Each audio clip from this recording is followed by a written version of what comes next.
हूं और इस बंगाल की भूमि पर से तृणमूल को उखाड़ने के लिए आया हूं। चलो बंगाल की बिसात बिछ चुकी है और कोलकाता से हम हाजिर हैं अपनी इस खास पेशकश के साथ। मैं हूं पिनाज त्यागी। साल 2014 में 30 साल बाद देश में किसी पार्टी को अपने बूते पूर्ण बहुमत की सरकार बनाने का मौका मिला था। पार्टी थी बीजेपी। साल 2019 आते आते बीजेपी ने अपने दम पर 300 के आंकड़े को पार कर लिया। आंकड़ों के लिहाज से बीजेपी 17 राज्यों में अपनी सरकार चला रही है और अगर देखा जाए तो बीजेपी के लिए यह सफलता का चरम है। लेकिन इस सफलता के चाणक्य कहे जाने वाले अमित शाह इस जीत को बीजेपी का स्वर्णकाल नहीं मानते हैं। उनके मन में एक टीस है कि मुखर्जी के बंगाल में बीजेपी का कमल खिलना अभी भी बाकी है और इसीलिए अमित शाह पूरी ताकत के साथ लग गए हैं मिशन स्वर्णकाल में पश्चिम बंगाल में बीजेपी का कमल खिलाने के लिए। तारीख थी 15 अप्रैल 2017। जगह कोलकाता से 441 किलोमीटर भुवनेश्वर। यहाँ बीजेपी की राष्ट्रीय कार्यकारिणी की मीटिंग चल रही थी। बीजेपी दुनिया की सबसे बड़ी राजनीतिक पार्टी बन चुकी थी। महीने भर पहले देश के सबसे बड़े राज्य उत्तर प्रदेश में पहली बार बीजेपी पूर्ण बहुमत के साथ सत्ता में आई थी। कार्यकर्ताओं में उत्साह जबरदस्त था। बतौर बीजेपी अध्यक्ष अमित शाह पार्टी पदाधिकारियों को संबोधित कर रहे थे। संदेश साफ था।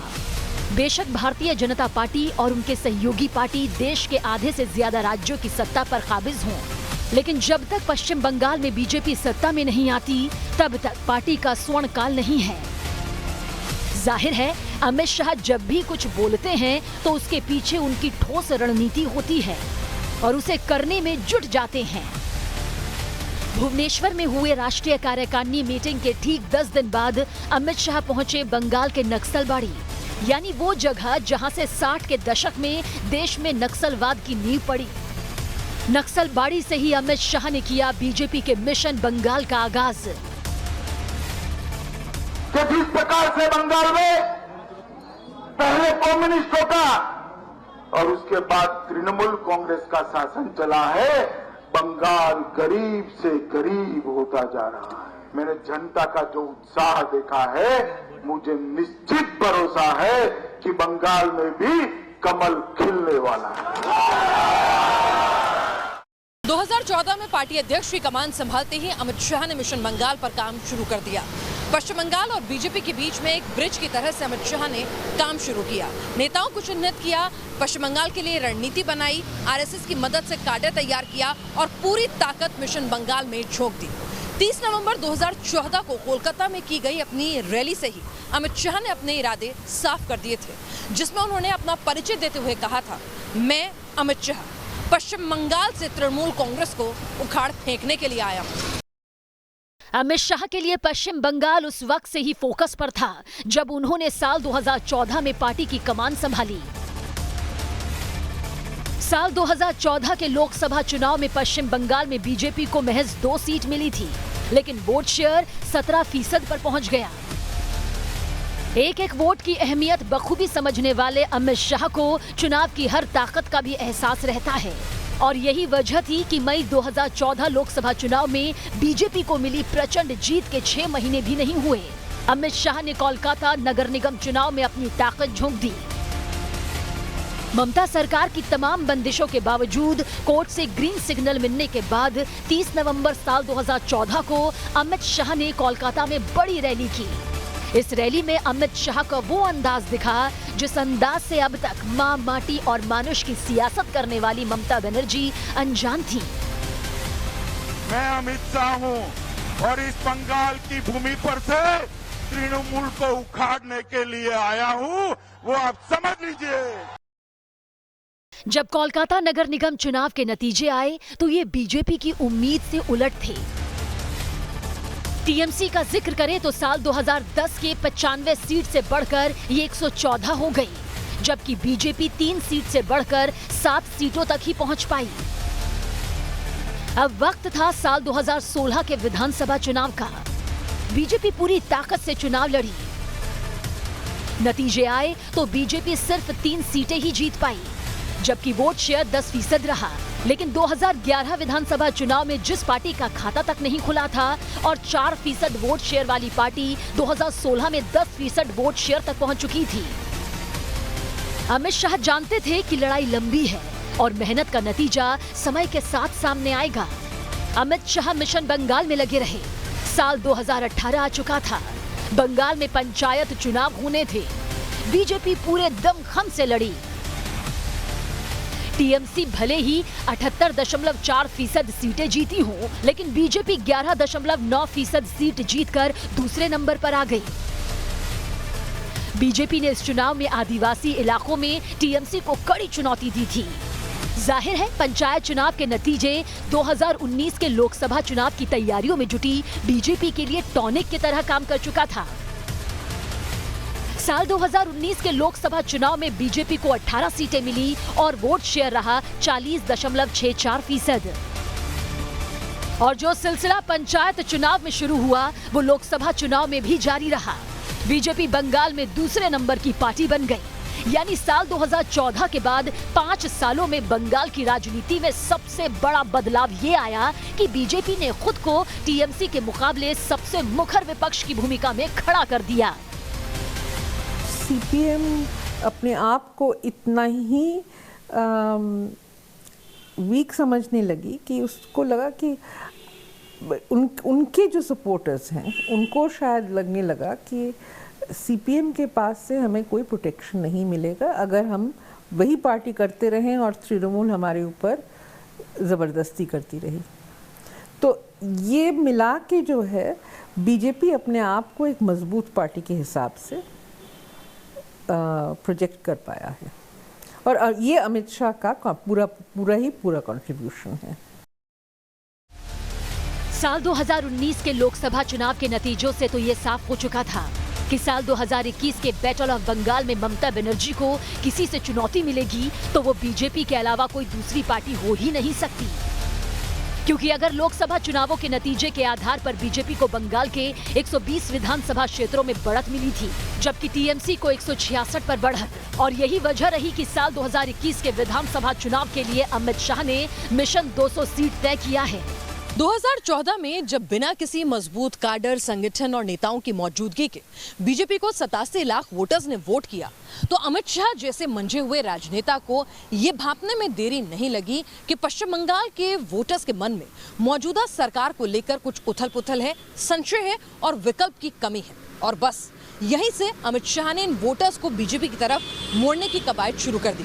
और अब बारी है पश्चिम बंगाल के विधानसभा चुनाव में कमल खिलाने की, टारगेट 200+ के जरिए। इस बार आप नहीं हंसते हो, इतना अच्छा है, क्योंकि 18 सीटें हम जीत चुके हैं कि इस बार मुस्कुराने का टाइम मेरा है। बंगाल के भले के लिए भी हमें जरूर एक मौका देगी।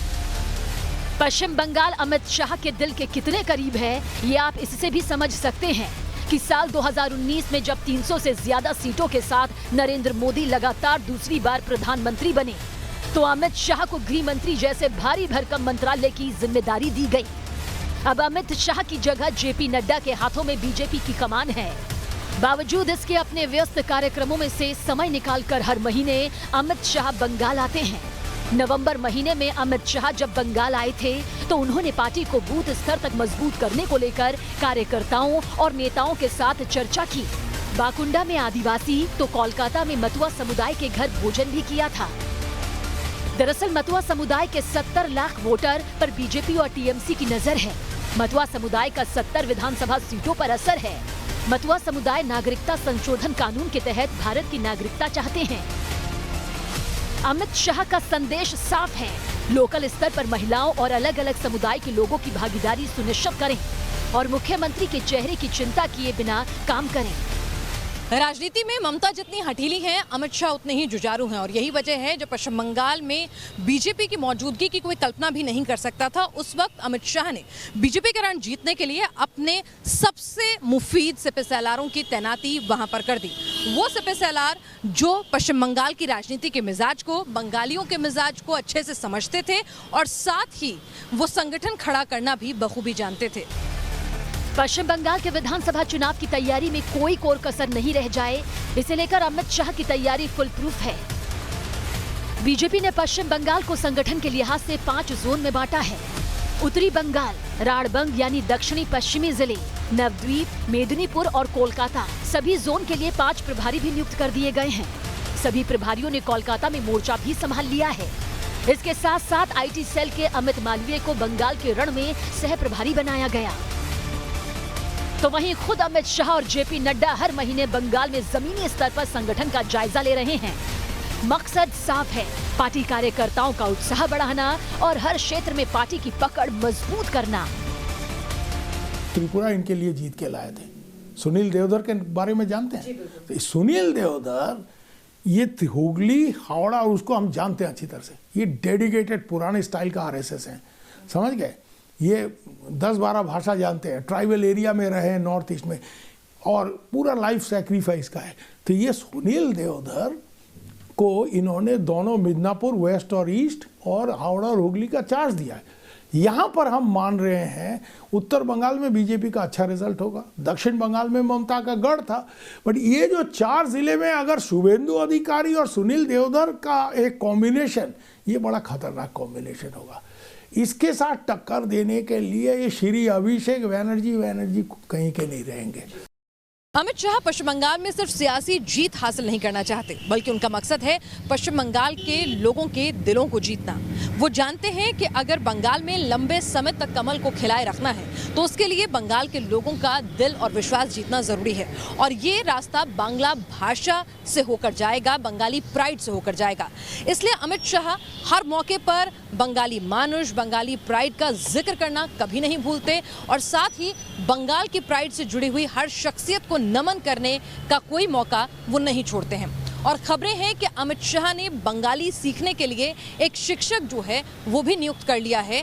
उनका मकसद है कि चुनाव जब अपने चरम पर पहुंचे तब तक अमित शाह बंगाली भाषा कुछ बोल सकें और बंगाल के लोगों के दिलों में जगह बना सकें। अमित शाह लगातार बंगाल से खुद को और कनेक्ट करने की कोशिश में जुटे हुए हैं, फिर चाहे वो बांग्ला सीखना ही क्यों ना हो।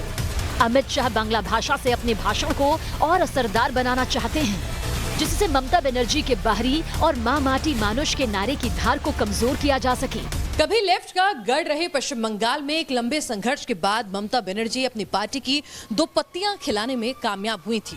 उसके बाद बीजेपी का कमल खिलाने की सोच की नींव इसी पार्टी दफ्तर से अमित शाह के जहन में आई और उन्होंने काम शुरू किया मिशन बंगाल पर।